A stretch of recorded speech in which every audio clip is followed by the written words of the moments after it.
शिमला की बर्फीली पहाड़ियों के बीच एक पुराना मकान था, वर्मा हाउस। बाहर से देखने पर बिल्कुल खामोश, पर अंदर की दीवारें कुछ कहती थीं। ये मकान पिछले 20 सालों से बंद पड़ा था। लोगों का मानना था कि वहां एक औरत की आत्मा भटकती है, जो हर अंधेरी रात किसी को पुकारती है। पहला अध्याय। वापसी। अर्जुन, दिल्ली का एक फोटोग्राफर, अपने नए प्रोजेक्ट के लिए शिमला आया था। उसे पुराने डरावने घरों की तस्वीरें लेनी थीं। टैक्सी ड्राइवर ने चेतावनी दी, साहब, वर्मा हाउस मत जाइएगा, वहां जो गया वो लौट कर नहीं आया। अर्जुन मुस्कुरा दिया, डर तो कैमरे के इस लेंस में कैद होता है, हकीकत में नहीं। शाम के समय वह वर्मा हाउस पहुंचा। हवा में ठंडक के साथ अजीब सी सड़ांध थी। दरवाजा जंग लगा था, पर जैसे किसी ने अंदर से धकेल कर थोड़ा खोला हो।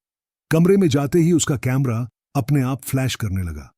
लाइट झपकते ही उसे एक परछाई दिखी, लंबा सफेद गाउन, बिखरे बाल और लाल आंखें। अर्जुन चौंका। उसने कहा, कौन है वहां? कोई जवाब नहीं मिला। बस धीमे स्वर में एक आवाज आई, वापस मत जाओ, अब तुम मेरे हो। दूसरा अध्याय। अतीत की गूंज। अर्जुन ने अगले दिन शहर की लाइब्रेरी में उस घर के बारे में जानकारी ली। वहां एक बूढ़े लाइब्रेरियन ने बताया, वर्मा हाउस की मालकिन अनामिका वर्मा थी, बेहद खूबसूरत, पर उसके पति ने उसे धोखा दिया। एक रात उसने अपने पति और उसकी प्रेमिका को मार दिया और खुद को कमरे में फांसी लगा ली। लोग कहते हैं कि उसकी आत्मा अब भी उसी कमरे में फंसी है, क्योंकि उसे मौत नहीं मिली, बस अधूरापन मिला। अर्जुन को यह कहानी रोमांचक लगी। उसने फैसला किया कि वह रात वहीं बिताएगा, ताकि अपने डॉक्यूमेंट्री के लिए असली फुटेज ले सके। तीसरा अध्याय।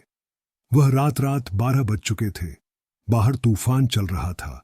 अर्जुन ने कैमरा सेट किया और कमरे में रिकॉर्डिंग शुरू की। अचानक दरवाजा अपने आप बंद हो गया। फिर हवा में किसी के चलने की आवाज, टक टक टक। धीरे धीरे वो कदम उसके पीछे आकर रुक गए। अर्जुन ने हिम्मत करके पीछे मुड़कर देखा, वहां कोई नहीं था। फिर एक हल्की सी हंसी सुनाई दी, तुम तस्वीरें लेना चाहते थे ना? लो, मेरी आखिरी तस्वीर ले लो। अचानक दीवार पर खून से लिखा दिखा, मुझे मुक्त करो। अर्जुन का शरीर कांप गया। कैमरे की स्क्रीन पर एक औरत दिखी, वही सफेद गाउन वाली जिसकी आंखों से खून टपक रहा था। वो धीरे धीरे कैमरे के लेंस के पास आई और बोली, मुझे मेरे पति के पाप से छुड़ाओ, तभी तुम जा सकोगे। चौथा अध्याय। आत्मा की सच्चाई।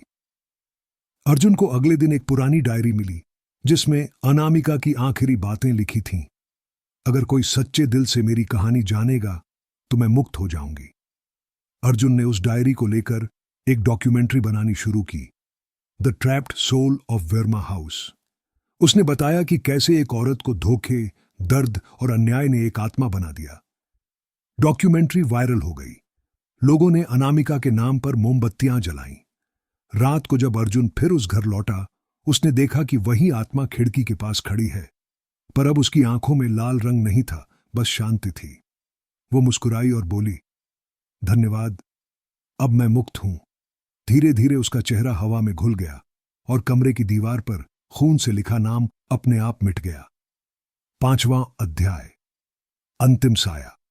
अर्जुन ने उस घर की आखिरी तस्वीर ली और उस तस्वीर में खिड़की के पास वही औरत दिख रही थी, मुस्कुराते हुए। पर जब उसने कैमरे की डेटा कार्ड निकाली, उस पर लिखा था, कैप्चर्ड बाय अनामिका। वो मुस्कुराकर बोला, शायद अब ये घर वाकई खाली हो गया है। लेकिन जाते जाते उसने देखा, दीवार पर फिर से ताजा खून से लिखा था,